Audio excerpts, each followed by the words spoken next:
Hello students, now we'll see the 1B program. Now 1B is both Lex and Yak program. Now 1B program is suggesting to also recognize whether the expression is valid or not. It's using both Lex and Yak, lexical analysis, that is to identify the tokens, as well as whether the constructed expression is valid or not. It is recognized using a syntax tree. That is the syntax analysis, which is done by the tool as the yet another compiler's compiler, that is Yak. So in order to execute this Lex and Yak part, Lex is the first step, that is lexical analysis is the first step of your compiler. So lexical analysis generates or it recognizes tokens here, whereas the second step of your compiler is your syntax analysis. Syntax analysis recognizes whether the expression is valid or not. It evaluates the expression by constructing the parse tree.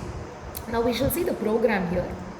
Now if you see the program of 1B part, first the Lex part should be written. Now first, what are all the tokens you require?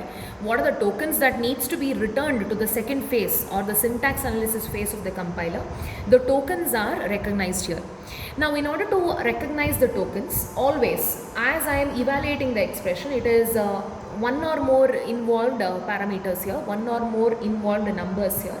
So it is 0 to 9 plus. So plus regular expression depicts whether the numbers are written one or more times. So if it is written, if such tokens are found, the token name that's been returned is num.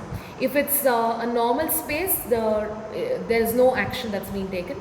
If it's a /n, the token or the value that's been returned is 0. If it's any other character, that's any other single character that's matched by dot, you return whatever that's been stored in YY text. YY text by default, whichever token is matched in your in your input, the match token is present in the array as YY text.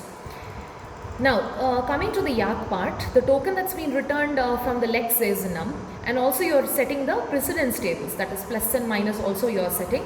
Plus and minus is given the lowest priority, that is star and divide is given the highest priority. Now the evaluation is done using the positional parameters as $$, $1, $2 and $3.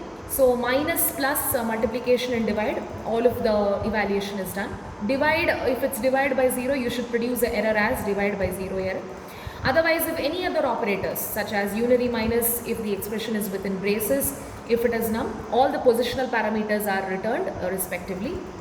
Also the file, that is file manipulation operations, that is YYIN in Lex and fopen, that is using the input file you are doing it. So using the input file as you're giving the input here, so you need to use a Lex specific pointer as YYIN, which points to the input file.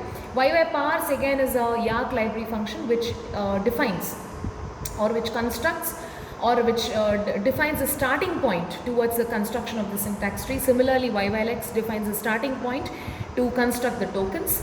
YY error is returned if the syntax tree construction is not possible.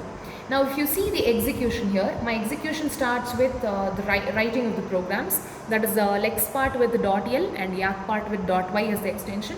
I am using the graphical editor, that is gedit. Now in order to compile your program, the compilation steps is as follows. So the Lex part you should convert into C program. So you are using Lex followed by the file name. Similarly Yak followed by the file name, that is 1b.y. Now -d option is used in order to retrieve. For every token you are accessing the token codes as well. So tokens are accessed using token codes, that is why the option has -d. Now in order to compile these two programs, these two Lex and Yak programs result into a C program. So the Lex program which results as a C program is lex.yy.c. Yak program which results into a C program is y.tab.c. Combining it with Lex library, that is -ln. Now the default executable file is a.out. So a.out along with the input file, that is a.txt you are encountering. A.txt I had already used in 1a.l, which I had stored the input as 1 plus 2. 1 plus 2 should be recognized as valid and it should also produce the output. 1 plus 2, the result is 3 here, and also it is recognized as valid. I hope this program is understood. Thank you everyone.